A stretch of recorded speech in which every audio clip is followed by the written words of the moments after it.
че просим. Ами Златина, тя не проси ли тая умрялата?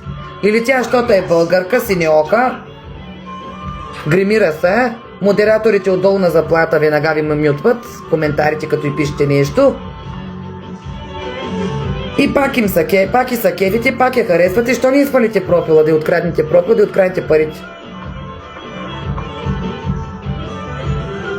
Ами не знам, Гринч, да кажа истината сега.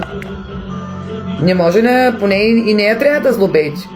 Не само на едни хора, на всички трябва да кажете, че просят. Не знам коги как са краде. Тя има пари в профила. Тя не може да се изтегли, има лимит.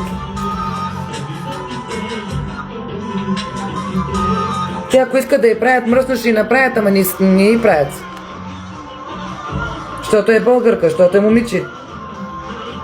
Защото с никой не се кара, с никой няма скандали. Много добре прави това момиче, много хитра. Родителите са им ги научили направо както си искат лъжат. Нали како?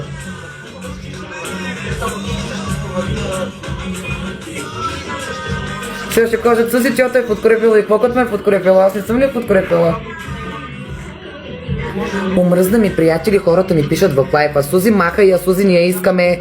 Хората обиждат, тя ми държи сметка, вика, Сузи, кажи на твоите хора да не ме обиждат. Мютва и хората, аз също ги мютвам, когато те обиждат.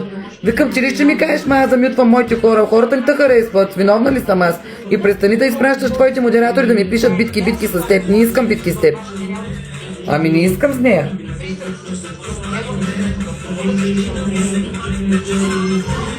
Нищо против нея нямам, но не е честно.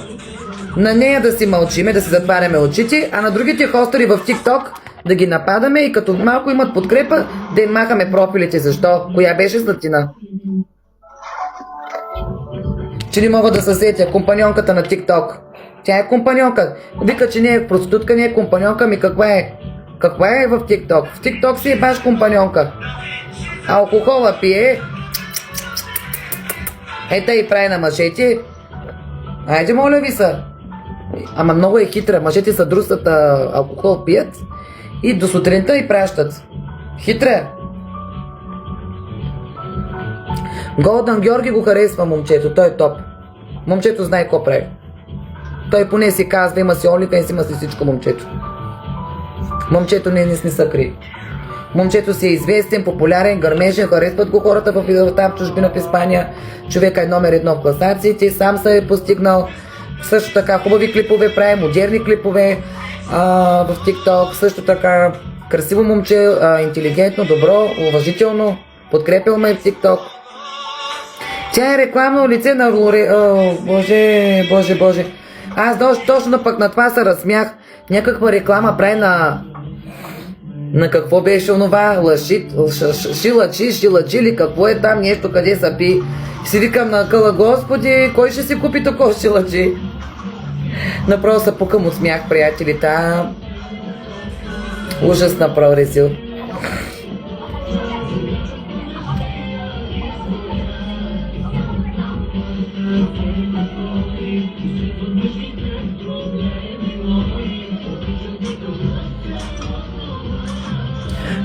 И се ядосвам, че моя клиент, където съм се ебала с него в София, тя го е сложила модератор в лайфа и ти смятай колко е хитра.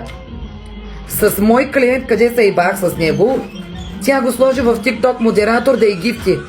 Не е ли хитра? Викам на човека, що и гифтиш? Що не пращаш на мен в TikTok да ме подкрепиш, да подкрепяш хората там в лайфа ми, да смисъла... Знаеш, че кучето ми е в какво положение, знаеш аз в какво положение съм, мен да подкрепиш. Човека вика, Сузи, ама дискретност трябва. Каква дискретност, бе, майко? Дискретност, де ми каза се еба майката. Защото съм травестит и аз вече съм линчувана и съм ощетена за това. Демек и други мъже искат да ме подкрепят, обаче за дискретност няма да ми пратят. Да, проститутка съм. Да си каже и Златина и тя, че е такава. Или тя не е такава. Тя не е такава, майко, не. Тя е само компаньонка в TikTok. Навънка е докторка. Кои ще те ликува? Нака не ме слуша. Норберт, благодаря, маме. Hello, how are you, Норберт? Как да правя, майко? Ох, мале, ужас. Норберт! Where are you from, Норберт? Kiss you! Аз нямам нищо против Златина. Просто ме издразни това, че аз в коментарите й писах и тя ма мютна тогава. Защото аз написах, моя клиент е тук, така написах. Защо аз не се срамувам от това, кое правя? Написах, моя клиент е тук, демек за гифтарей, където и гифти. Педераса. И тя ма мютна. Викам така ли, и чак на човека писах налично в месенджер, го намерих, писах му клиента. Първо вика, не те познавам коя си, после пък почна да ми звъни през... Ще го правя за резил иначе в тикток. Почна да ми звъни, Сузи, кисио, Сузи, I love you, Сузи. Имам клип, мога да кача клип как точно това момче ми е клиент. И че много добре ме познава. Аз снимах скрин рекордер, аз съм опасна курва. Да бе, звъннах му, от месенджера ми звънеше и аз бум, направих скрин рекордер, как говори, как ми се сваля, как ме иска. Да. Обаче не ще да ми праща гифтове то. Що така, ма Златино, в лайфа ли си? Твоя, къде модератор го направи чак? Аз съм се ебала с него, мамо. Сега ти ще се ебеш с него у студентски град. Наркомана. Турчина. Да. Опасна курвичка си, майко. Опасна мръсница си. Тия пари, които правиш, аз ще правя всеки божи ден, песни ще правя. Къде са парите? Тия пари, що не тъхвани НАП? Аз ще те изпратя на НАП, имам клиенти в НАП. Да тъхванат и да те затворят. Това са много пари, къде изкарваш. Златино?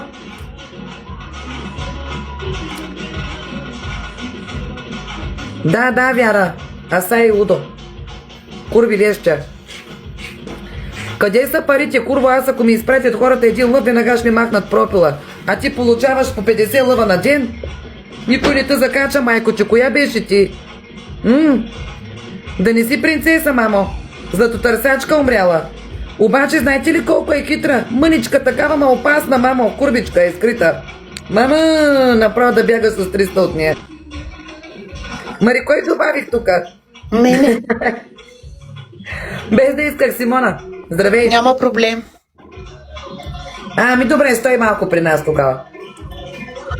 Как си? Честит празник! Честит празник, добре съм, току-що ставам ти. Ами тук се е доста мила, че смисъл трябва хората да злобеят и на уния къде изкарват